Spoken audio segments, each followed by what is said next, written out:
On finit ce travail de consolidation avec l'exercice 5. Un petit exercice de probabilité.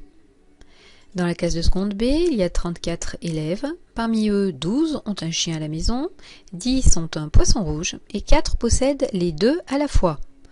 Complétez le diagramme ci-contre pour représenter la situation et déterminer la probabilité qu'un élève de la classe n'ait ni chien ni poisson rouge.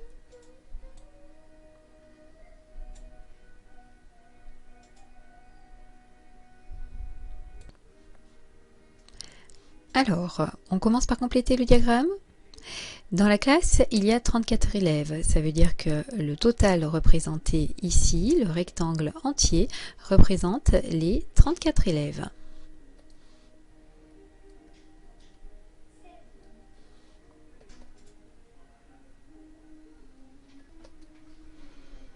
On l'avait vu dans l'activité, le mieux pour compléter ce diagramme est ensuite de considérer ceux qui ont les deux à la fois.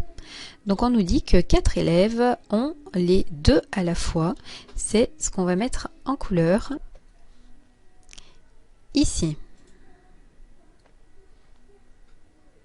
Ensuite, 12 ont un chien à la maison.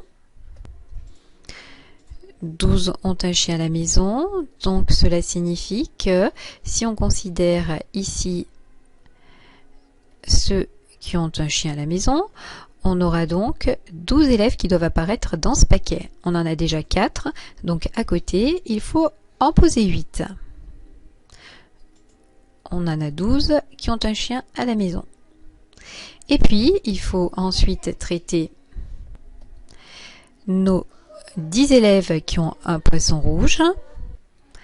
Alors, on a 10 élèves qui ont un poisson rouge et comme dans le paquet des poissons, on a déjà 4 élèves qui sont ici, il ne reste plus qu'à en mettre 6 ici.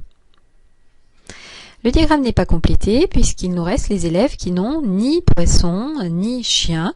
Comment fait-on pour les obtenir?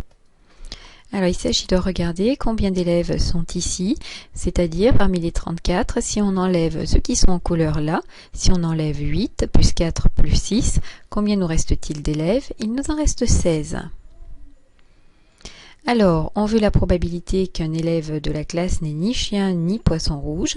La probabilité est donnée par la proportion de ces élèves dans la classe. On a donc 16 élèves parmi 34 qui n'ont ni chien ni poisson rouge. La probabilité, c'est donc 16 sur 34, ce qu'on peut également écrire 8 sur 17.